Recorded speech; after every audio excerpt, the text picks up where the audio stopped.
Señores, estamos atrasados. Entonces, ¿Cómo que estamos atrasados? Ahora estamos atrasados. Sí, porque estas diapositivas eran de la clase de ayer. En eso estamos atrasados. Ayer no terminamos todas las diapos de la clase. Qué bueno. Hoy día tenemos 5 diapos invitadas a esta clase. Ya está. Entonces estamos atrasados Qué por bueno. la clase de ayer. Se las rapé. Ya. Señores, nosotros estábamos revisando tejido nervioso. Hemos revisado la neurona, tiene un par de características, luego hemos revisado las células gliales, hemos revisado el astrocito, quedamos de acuerdo del nombre porque se llama astrocito. También revisamos lo de la característica histológica particular que tiene esta de tener esta proteína del citoesqueleto, la FAP. Luego hablamos de su distribución y algunas características histológicas que permiten tipificar dos tipos de astrocitos. Y luego revisamos la microglia muy brevemente. Y luego estábamos revisando nuestro oligodendrocito. Ya hemos dicho que el oligodendrocito ya había dos tipos también. Y uno estaba adherido al cuerpo de la neurona, por lo tanto va a estar en sustancia blanca. Y otro, en sustancia gris, perdón, y otro que estaba preferentemente en los axones y el que estábamos revisando ahora, porque es el que está encargado de formar la mielina. Y la mielina es una banda protectora que está recubriendo los axones. Mencionamos que las mielinas podían ser de distintos diámetros, espesor la mielina, revisando esta diapositiva en particular. Hemos establecido que primero los axones tenían distintos diámetros. Eso se relacionaba con la velocidad de conducción. ¿Ya? Los axones podían presentar mielina o podían ser amielínicos. Un axón amielínico es un axón que no presenta mielina, pero eso no quiere decir que no esté con alguna cubierta protectora. Los axones siempre están con una cubierta protectora, nunca están desnudos, siempre están cubiertos por algo. Entonces, entre los axones mielínicos nosotros habíamos observado que habían distintos diámetros y luego había distinto espesor de la mielina. Y estábamos tratando de resolver qué era esto de la mielina y habíamos establecido que era un sobreenrollamiento de la membrana celular del oligodendrocito, en el caso del sistema nervioso central, y de las células de Schwann, en el caso del sistema nervioso periférico. Y habíamos establecido que esta mielina no era una cubierta continua en el axón, sino que eran trocitos, eran una especie de tambores. ¿Ya? Y entre esos tambores, entre cada tambor existía una estructura, que es una zona en donde el axón no presentaba mielina, o no presenta mielina pero no está desnudo. Esas zonas se denominaban nodos de Rampier, porque el señor Rampier las describió, entonces se llaman nodos de Rampier. Por lo tanto, estos tamborcitos de mielina pasan a denominarse internodos, porque el tamborcito de mielina va a quedar delimitado por dos nodos. Entonces los internodos tenían distinto espesor y tenían distinta longitud. La longitud del internodo y el espesor van a estar relacionados con la velocidad de conducción de esos axones. ¿Por qué? Porque el estímulo de depolarización de membrana va a viajar del nodo de Rampier en nodo de Rampier.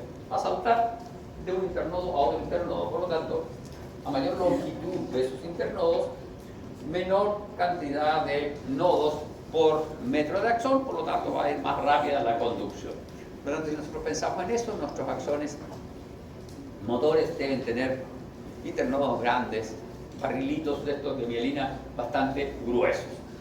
Ahora, este era nuestro axón, aquí está el axón, ahí está el axón, y aquí está nuestro nodo, por lo tanto acá está nuestra mielina. Y la mielina es un sobreenrollamiento de la membrana de este oligodendrocito. Hubo célula de Schwann. ¿Cuál es la diferencia de la mielina sintetizada por un oligodendrocito versus la mielina sintetizada por una célula de Schwann?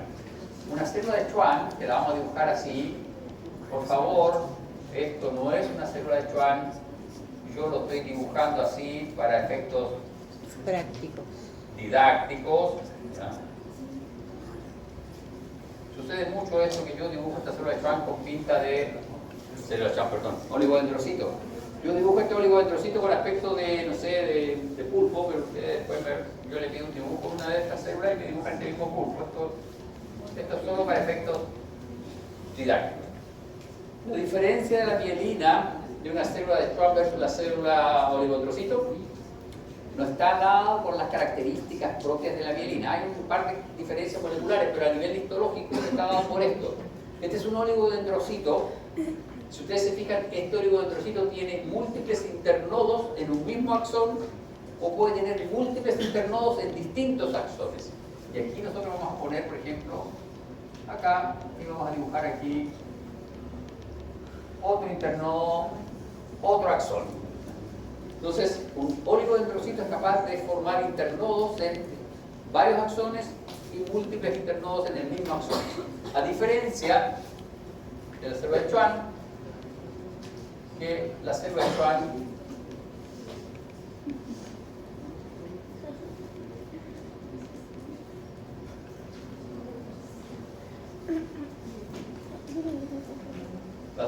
forma un internodo.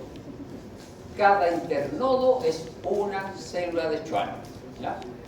Es una diferencia súper importante desde el punto de vista de la funcionalidad. Entonces, lo que está ejemplificado acá es un oligodendrocito y ahí estarían nuestras vainas de mielina. Y acá está, este sería el esquema, esto sería un oligodendrocito, si ustedes se fijan, está formando mielina en varios axones y esta correspondería a la zona de un nodo de Ranvier. Este es un esquema de lo que sucede en un nodo de Ranvier. Y nosotros vemos que aquí no hay mielina, no hay sobreposición de estas membranas. Es como si la célula se enrollara encima del axón, genera un sobreenrollamiento. Este es el axón, este es el axonema, ahí está la membrana de la célula. Todos estos axones son microtúbulos, pueden haber algunas mitocondrias aquí. Y si ustedes se fijan, acá está la doble membrana de la célula, perfectamente distribuida y enrollada sobre sí misma. Viene a ser como un sistema, una osteona, donde hay laminillas, pero en este caso son laminillas de membrana de la célula. Perfectamente acá distribuidas. Acá hay un detalle súper interesante, no sé si ustedes se fijan, pero el espaciado acá es perfecto. El espaciado intercelular y el espaciado intracelular. Porque para que una célula haga esto, ustedes tienen que imaginarse que la célula acá es redonda. Vamos a imaginar así. La célula lo que hace es hacer esto. La célula genera una lámina citoplasmática y esa lámina citoplasmática la va a plegar alrededor del axón. Ahora, esta lámina tiene, cuando uno la revisa acá en el plegado, esta lámina tiene un espesor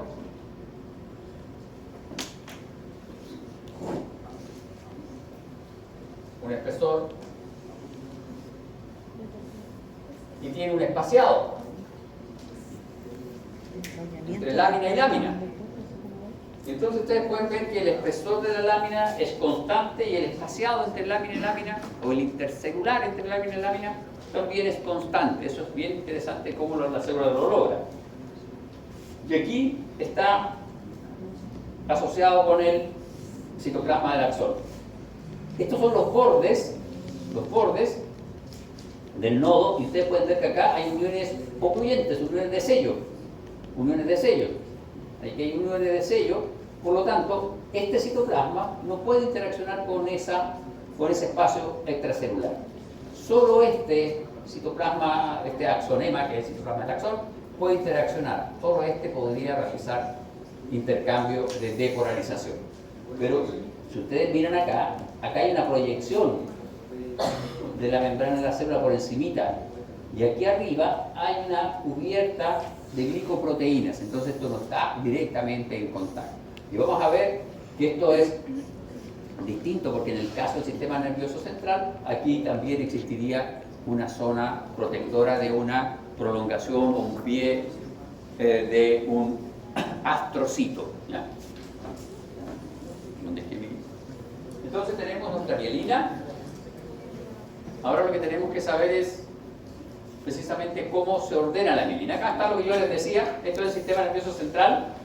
¿Se fijan? Acá está nuestro nodo de Ranvier, y el nodo de Ranvier presenta una terminal, un pie terminal de un astrocito. En cambio, en el sistema nervioso periférico, cuando son células de Schwann, la última capa de la mielina se proyecta un poquito y tienden a juntarse ahí y hay una cubierta glicoproteica que protege. Entonces, nunca el axón está en contacto directo con el extracelular. Y aquí está la propuesta de cómo ocurriría esto. ¿Se fijan? Acá tenemos un axón, una célula de Schwann, y esta célula de Schwann comienza a enrollarse alrededor de este axón. Más o menos la propuesta es esta. La célula aplana su citoplasma, es como cuando ustedes tienen una masa, toman el uslero y adelgazan esa masa. Por la diferencia que ustedes con el uslero van a generar una masa que a ojo desnudo uno la va a ver como homogénea, pero si la midieran va a tener obviamente desniveles. Acá pasa casi lo mismo, porque si ustedes se fijan, aquí hay unas zonas en donde está un poquito más ancha, está más gruesa, como si tuviese unos repliegues ahí. Y estas se llaman incisuras de Smith-Lanterman. Estas son bastante importantes desde el punto de vista de la fisiología, porque se dice que serían zonas en donde habría más citoplasma de la célula y se realizarían ciertas actividades fisiológicas de la célula, ¿ya? En cambio, en todos estos valles, el espacio intercelular es muy escaso y está finamente determinado. ¿Cómo se le ocurre a ustedes que yo podría conseguir que esta célula proyecte este citoplasma y lo proyecte siempre del mismo espesor? ¿Cómo le ocurre eso?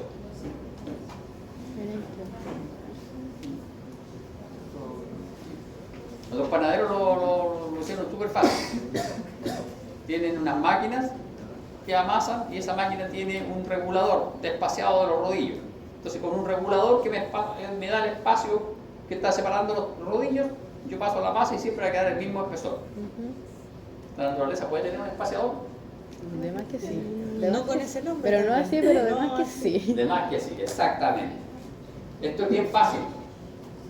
Bueno, después que lo determinaron, uno piensa que esto es bien fácil. La célula tiene proteínas en su membrana.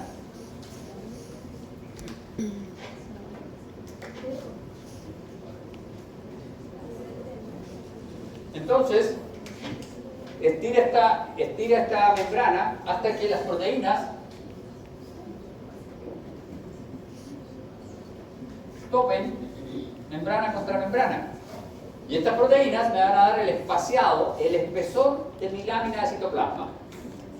Y hay otras proteínas que sobresalen hacia el extracelular. Y estas proteínas que sobresalen al extracelular son las que me van a dar el espaciado intercelular, ¿ya? Entonces, con esas dos proteínas yo soluciono mi problema. Siempre se me olvida grabar. Entonces, con esas dos proteínas yo soluciono mi problema de espesor y espaciado de mi membrana. ¿Por qué? Porque este es un axón, ¿se fijan? Mitocondrias, esos son microtúbulos, y aquí está la membrana del axón y esta es la mielina. Esas son incisuras de Smith-Lanterman. Esas son las incisuras de Smith-Lanterman. Aquí está con mayor aumento. Y esto es mielina. Esto es la mielina. Esto es la membrana del oligodendrocito o de la célula de Schwann. Y si uno lo mira con cuidado, la membrana tiene el mismo espesor y el mismo espaciado. El espesor, esto es intercelular, membrana interna, y intercelular, intracelular, intracelular, y así se va formando un sándwich perfecto el espaciado. Y ese espaciado solo se puede conseguir, como lo mencionamos antes, con proteínas. Entonces, vamos a tener la proteína básica de la mielina, que es la que me da el espesor de la lámina.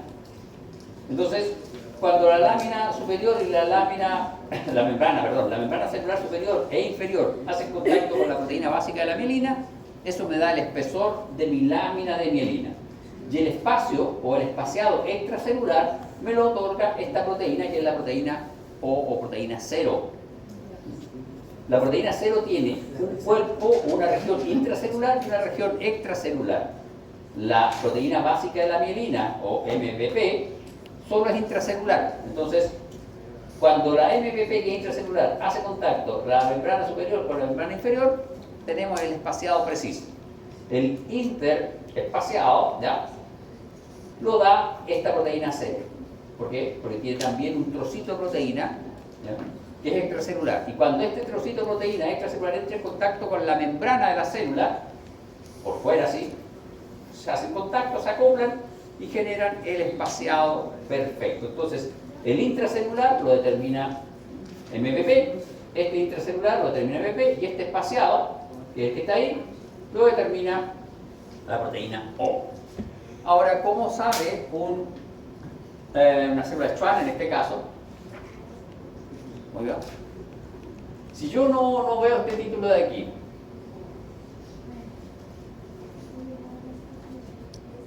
joven, ¿terminó su montón posible? Ya. Entonces ya tiene energía, puede ayudarme. Yo aquí puse el sistema nervioso periférico, pero si yo no pongo ese título, ¿usted podría, de acuerdo a esta fotografía, determinar que eso es una célula de Schwann, que es el sistema nervioso periférico?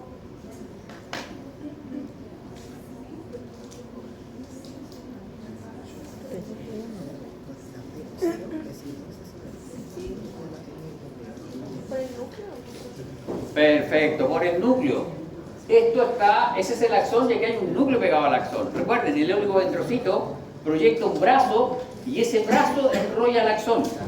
En cambio, la célula de Schwann se pega al axón y ella misma va a formar un internodo. Entonces, si aquí está el núcleo unido a mielina, quiere decir que esta es una célula de Schwann. Por lo tanto, este es el sistema nervioso periférico. Por lo tanto, en sistema nervioso periférico trabaja la P0 o PO. En sistema nervioso central trabaja la PLP, que es otra proteína, ¿ya? Entonces, ¿se fijan ahora cómo sabe la célula de Schwann que ese axón tiene que ser un axón mielínico y no es un axón amielínico? La célula de Schwann es súper amiga y va a abrazar todos los axones. La célula de Schwann abraza a todos los axones. ¿Se fijan? Hace aquí y abraza al axón. Se acerca un axón y lo abraza la célula de Schwann. Y se queda ahí. Si ese axón expresa neuroregulina en su membrana, la célula de Schwann va a comenzar a enrollarse alrededor de ese axón y va a mielinizar ese axón. ¿Ya? Les repito, no hay axón que esté desnudo. Los axones amielínicos corresponden a esa imagen. Esa es la imagen de un axón amielínico. Está abrazado por la célula de Schwann. ¿Ya? Amielínico. Pero si expresa neuroregulina, la célula de Schwann forma mielina alrededor de él. Si no, se queda así. Sigue siendo abrazado. Sigue siendo abrazado. Los axones nunca están desnudos. Siempre están con una cubierta. Profe, ay, se me fue lo que quería ver.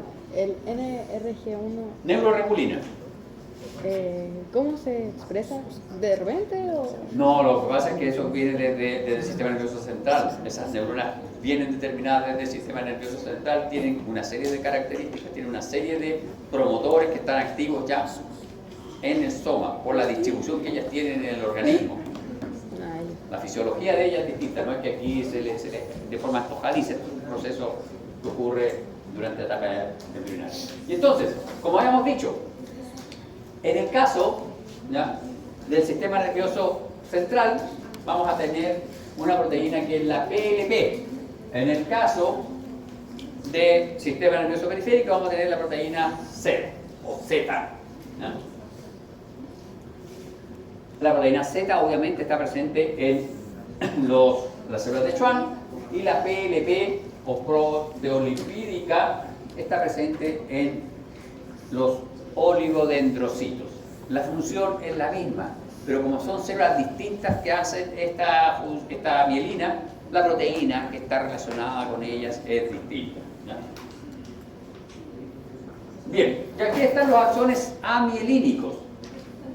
El axón amielínico, esta es la diferencia. Este es un axón mielínico, célula de Schwann, sistema nervioso periférico, y este es un axón amielínico en sistema nervioso periférico. ¿Se fijan? Ahí está el núcleo de la célula de Schwann, aquí está el núcleo de la célula de Schwann. Esta es la membrana de la célula de Schwann que se sobreenrolló formando mielina. En este caso, la célula de Schwann abrazó varios axones. Aquí se da La célula de Schwann puede abrazar varios axones, puede proteger varios axones. Esos son axones amielínicos. Y acá ustedes pueden ver, esta es la imagen de microscopía electrónica de transmisión. Esto es de bajo aumento. Tenemos nuestra célula de Schwann y esos son axones. Se fijan, axones de distinto calibre y ahí hay un espacio, porque no es que lo cierre completo, sino que deja un pequeño espacio, que ese es el mesaxón. Entonces vamos a tener ahí varios axones inmersos en el citoplasma de una célula de Schwann. Pero no hay sobreenrollamiento de membrana. ¿Por qué? Porque estos axones no expresan neuroregulina.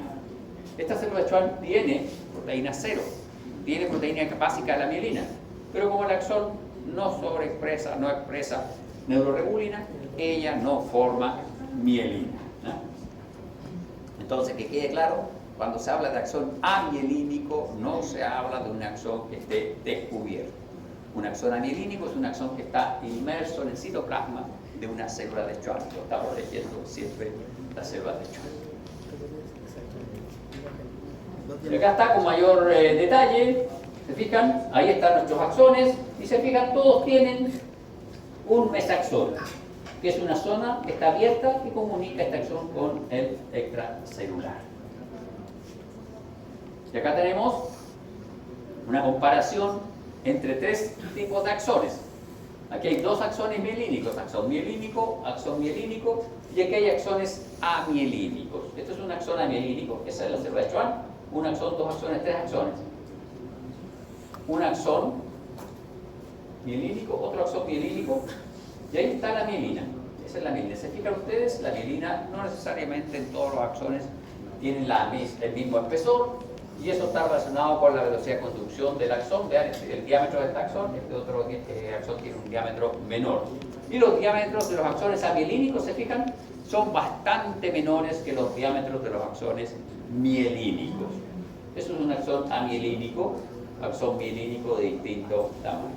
Y acá tenemos un corte longitudinal en donde ustedes pueden ver las organelas que están en el interior del axón son exactamente las mismas. La única diferencia es que aquí está la membrana del axón y la membrana del célula de Schwann. Y aquí hay mielina alrededor, ¿ya? Entonces, siempre está nuestro axón protegido. No todos los axones tienen la misma cantidad de mielina, llámese la misma cantidad de internodos. No todos los internodos tienen el mismo espesor ni la misma longitud. Esto está relacionado a la velocidad de conducciones de nuestros axones. Todo lo de velocidad de conducción y la fisiología de la velocidad de conducción la van a revisar en el curso de fisiología. Bien, vamos a revisar ahora otra célula glial. Esta célula glial es el ependimocito. Habíamos dicho que el ependimocito era una célula que recubría todas las cavidades del encéfalo, todas las cavidades encefálicas, y también recubre el canal central de la médula espinal. Recubre el canal central de la médula espinal. Se entiende que el ependimocito es una célula de aspecto cúbico que tiene cilios en su superficie apical. Sin embargo, hay determinadas zonas en donde los ependimocitos se han especializado y no cumplen con esta descripción. Ya habíamos dicho que, por ejemplo, los ependimocitos del proceso infundibular del tercer ventrículo son células de aspecto cilíndrico con una proyección basal, tiene una prolongación basal muy larga que entra en contacto con vasos sanguíneos. Esos ependimocitos, algunos de ellos carecen de cilios, tienen microvellosidades. Y en ese caso, esos ependimocitos se llaman tanicitos. Y hay otros ependimocitos que se diferencian y forman estructuras más complejas, que son los plexos coroideos, y esos plexos coroideos están constituidos por ependimocitos modificados, que ahora se llaman coroidocitos. Y esos coroidocitos se caracterizan por ser un epitelio cúbico, con gran desarrollo de microvellosidades apicales, y también tienen un gran desarrollo de repliegues basales. Bien, entonces el ependimocitos son células que forman un epitelio cúbico simple que recubre la superficie interna de los ventrículos cerebrales y el conducto central de la médula espinal. El Los ependimocitos del epitelio ventricular de determinadas zonas del cerebro, tercer ventrículo, presentan características especiales y se denominan tanicitos. Los ependimocitos del recubrimiento epitelial de los plexos coroideos se denominan coroidocitos y los coroidocitos son los que producen el líquido cefalorraquídeo. Vamos a ver también cómo son los plexos coroideos. Estos ependimocitos de los plexos coroideos son especiales porque son un epitelio que tiene barrera, vale decir, tienen complejo de unión. ¿Y qué era el complejo de unión?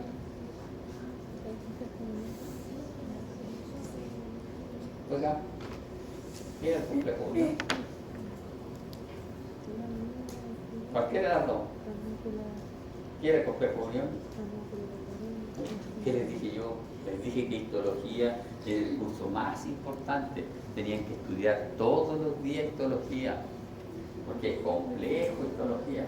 No, en serio. Los lunes incluyentes son las cuestiones Y- que los conexones. la conexión, las democinas, las cosas ocluyentes, las máculas, las Se zonas. hizo las dos Nos zonas vamos a de la complicar mácula con problemas como eso. es Vamos el a recordar ahora complejo, que porque era son el las tres complejo sistemas. unión. Porque los Porque una cosa es un Es una sistema que se unión, periféricamente. que es celular, y la otra es un Son complejo. Y el partes complejo era cuando estaban distribuidos estos sistemas de unión en una zona particular del epitelio y tenían una distribución particular, era zona ocluyente, zona adherente y desmosoma. Y eso estaba que formando son una las cinta móculas en la zona superficial del epitelio. Y cuando aparece eso, esos epitelios están formando barrera, una barrera selectiva entre lo que está en la superficie del epitelio y lo que está por debajo del epitelio. Y eso pasa con los plexos coroideos. Este es un corte histológico, esos son los ependimocitos, esto es pared ventricular, y acá está el esquema de cómo serían estas celulitas. Si se fijan, tienen gran cantidad de cilios y tienen repliegues basales, no muy desarrollados, pero tienen algunos repliegues basales.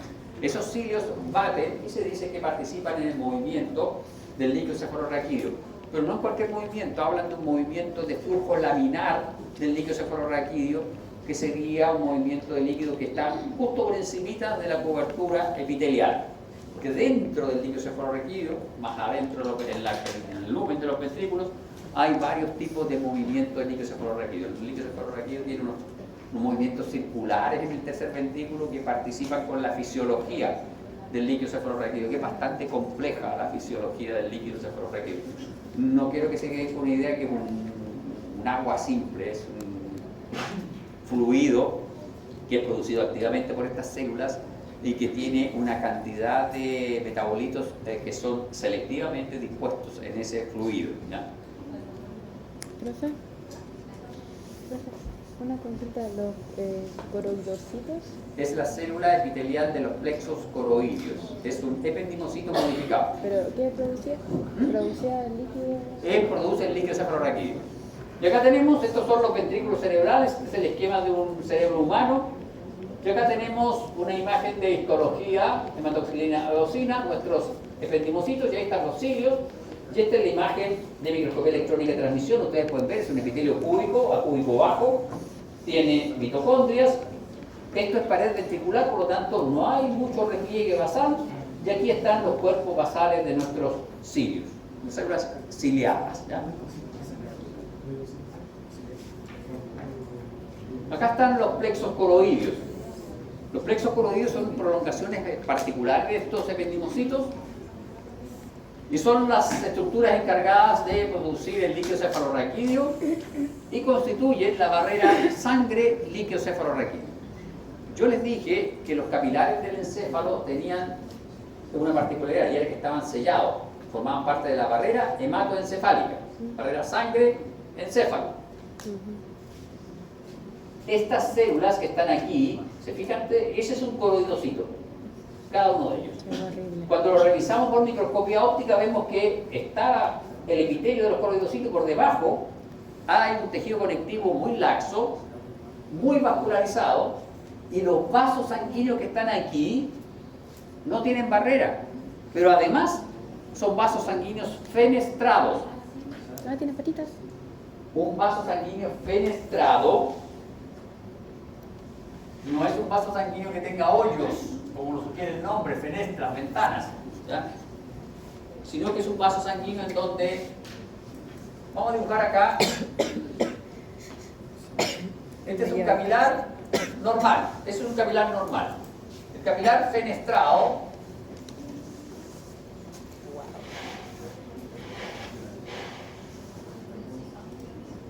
vamos a dibujar poquitas fenestras, sí, porque si no, no vamos a trastornar dibujando fenestras. El capilar fenestrado es un capilar que tiene estas disposiciones.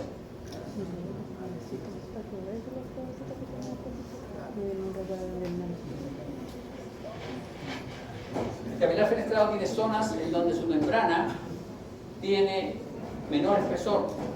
Entonces, en estas zonas se facilita el intercambio entre la sangre y el tejido conectivo.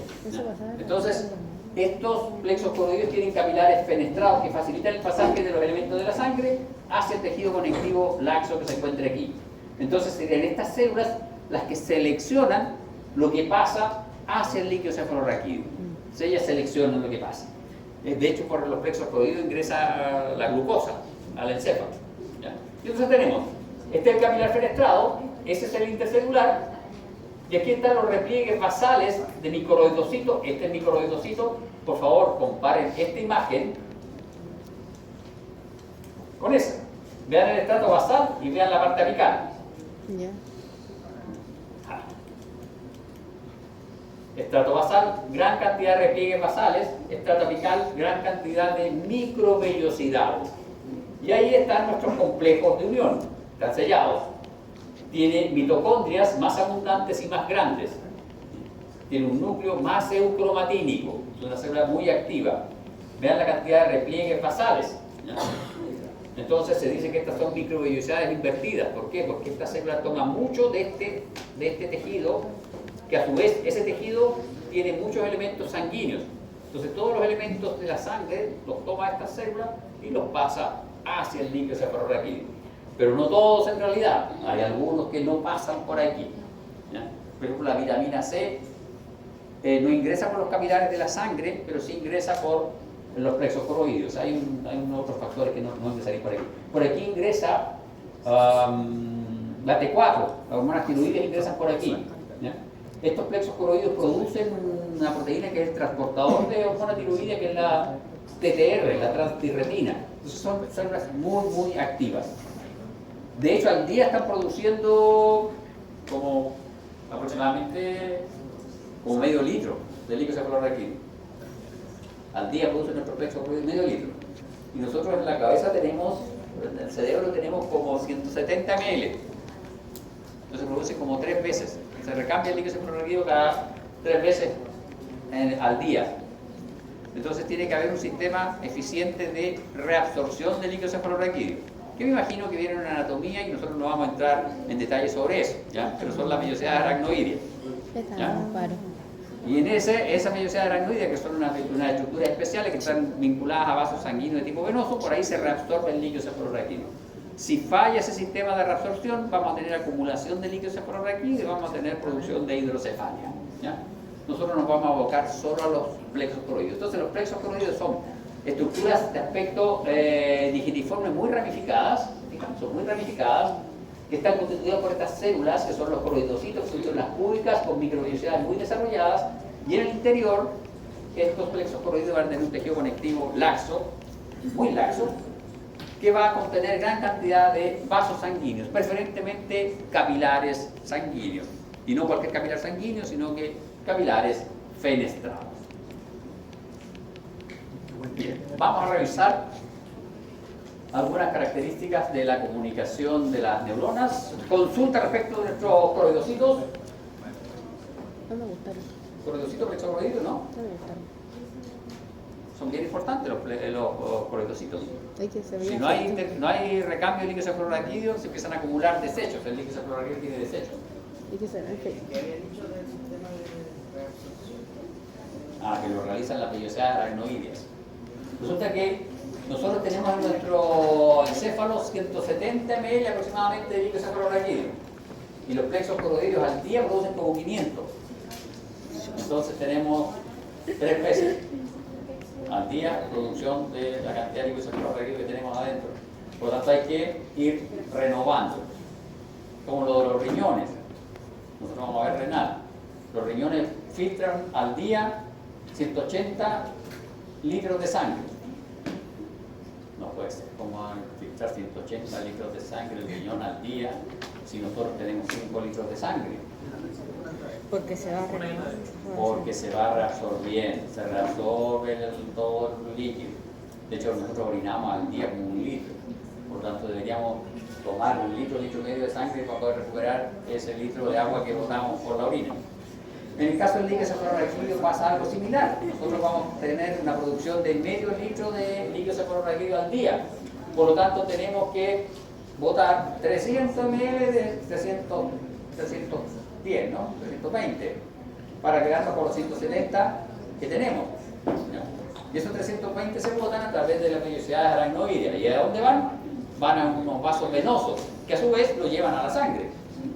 Y desde la sangre sale hacia... lo que quiero que les quede claro aquí, aquí es que, porque uno podría pensar que esto es un filtrado, un simple filtrado, y eso está muy lejos de ser un simple filtrado, ¿ya? El líquido cefalorraquídeo se forma por secreción activa de los coloidocitos. No es un filtro pasivo ahí de que no, que como hay mucha sangre, pasa la sangre simplemente a ser filtrado, no. Recuerden, aquí hay complejos de unión que están formando barrera, y estas células tienen gran cantidad de mitocondrias, transportadores específicos, etc. Y tienen un núcleo eucromatínico, lo cual habla de una célula que tiene mucha actividad, ¿ya? Bien, vamos a hablar de las terminales axónicas y la sinapsis. Ya habíamos mencionado esto. Estas son nuestras espinas dendríticas y habíamos dicho que el rol de la espina dendrítica era aumentar la superficie de la dendrita para aumentar la cantidad de sinapsis que puede tener. De hecho, hay toda una teoría del desarrollo cognitivo, del desarrollo neural que habla de estas espinas dendríticas. Nosotros cuando somos infantes menores de 10 años, tenemos una explosión en el desarrollo de nuestras espinas dendríticas hasta esa edad más o menos. Y luego empieza un fenómeno que se llama poda sináptica. Empiezan a desaparecer espinas dendríticas y empieza a desaparecer la sinapsis, a menos que el individuo las ejercite, y si las ejercita, no se borran. Es lo mismo que la histología, ¿se dan cuenta? Si uno lee todos los fines de semana la histología, se queda la histología y no se borra. Y uno sabe después lo que es un complejo de unión. Hay que mucho nombre enredado. ¿Cómo se supone que profe. ejercitamos estas cosas? ¿Ven? Sí. Tiene que hacer resumen, leer, hacer sus mapas conceptuales, etc. Entonces, un detalle interesante de las espinas dendríticas es que desde el punto de vista de la histología, ustedes se fijan que hayamos dicho nuestra neurona que tenía neurofilamentos y que tenía un desarrollo bien interesante de los microtúbulos. Pero cuando uno mira la espina dendrítica, se da cuenta que tiene un citoesqueleto preferentemente constituido por actina. No tiene tantos microtúbulos, tiene poquísimos microtúbulos. Entonces es un citoesqueleto de actina. ¿Y por qué tiene que tener un citoesqueleto de actina? Porque la membrana, recuerden, la bicapa fluida, no es capaz de formar estructuras sin tener un soporte mecánico. Esa es una de las funciones primarias del citoesqueleto. Entonces, la primera estructura que tenemos que nosotros determinar es esta espina dendrítica. Por lo tanto, si yo realizo anticuerpos contra actina, voy a ver teñidas como puntitos más intensamente teñidos en mis dendritas, las espinas dendríticas. ¿No? Y una sinapsis es un contacto para la transferencia o transmisión de los impulsos nerviosos. Eso es una sinapsis. Pero cuando uno lo define como contacto, es bien mezquino este concepto, porque la verdad es que no hay contacto, no es un contacto total, sino que hay una aproximación estrecha entre un axón y un soma, una dendrita, una espina dendrítica. Entonces no es un contacto físico propiamente tal, sino que es una aproximación muy estrecha. Estos contactos están estructurados de manera tal que la transmisión del impulso solo se puede producir en una dirección. ¿Y esto es por qué? Porque solo una de las estructuras tiene el mensajero. En estos contactos se pasa un mensaje de la zona A la zona B. Vamos a tener una sinapsis, es una transmisión de una señal, y las señales acá son unidireccionales. Entonces vamos a tener la zona A y la zona B. Este es un contacto sináptico. en la sinapsis química. Ya vamos a ver que hay una sinapsis que es sinapsis eléctrica en donde sí hay contacto. Esta es una sinapsis química. ¿Ya? Entonces, la sinapsis química tiene unidireccionalidad. Va desde A hacia B. ¿Y por qué es eso? Porque A contiene el mensaje a transmitir y B contiene los receptores para ese mensaje. ¿Ya? Entonces, si A contiene el mensajero y B contiene receptores, desde el punto de vista de la histología, ¿ya? Uno debería poder reconocer esas estructuras. ¿Por qué? Porque el mensaje es un químico y ese químico tiene que estar almacenado y tiene que estar almacenado en una vesícula. Por lo tanto, uno por microscopía electrónica puede visualizar esas vesículas y puede saber y determinar cuál es la zona A de una sinapsis. Y esa zona A se denomina presináptico, sector presináptico, y la zona B también la puedo determinar porque estos receptores para el mensaje van a producir un aumento de la electrón densidad de la membrana en esa zona. ¿Se acuerdan que en la célula muscular lisa los cuerpos de anclaje formaban un aumento de la electrón densidad de la membrana y uno sabía que ahí se estaba anclando un filamento de actina? Bueno, acá esta zona de aquí aumenta su electrón densidad y como aumenta su electrón densidad y yo no veo vesículas, esta es la cara B o postsináptica. ¿Ya? Así se determina por microscopía electrónica la direccionalidad del contacto sináptico. El presináptico yo lo determino porque tiene la presencia de las vesículas que contienen el neurotransmisor. El postsináptico yo lo determino porque tiene aumento de la electrón densidad en esa membrana. ¿Ya? Esto es válido para muchas sinapsis, sin embargo hay un determinado tipo de sinapsis que la electrón densidad está más o menos igualmente distribuida, que ya vamos a ver más adelante. ¿Ya? Y aquí está, ¿se fijan? Esto es... Ay. Uy, ¿qué es eso? Uy.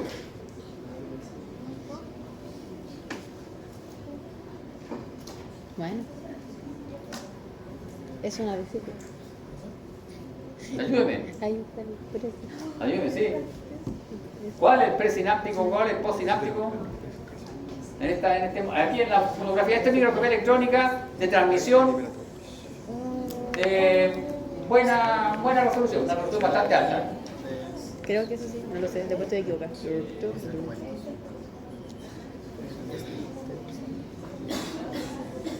Dijimos que el presináptico, esto debería ser fácil, yo podría regalarle, no debería regalarle porque es tan fácil que no hay nada que regalar aquí. Yo quiero. Pero dijimos que el presináptico, conocíamos la presencia de estas esferitas, se llaman vesículas. Está ahí, Ahí hay una cosa que dice vesícula. Entonces está bien fácil, ¿no?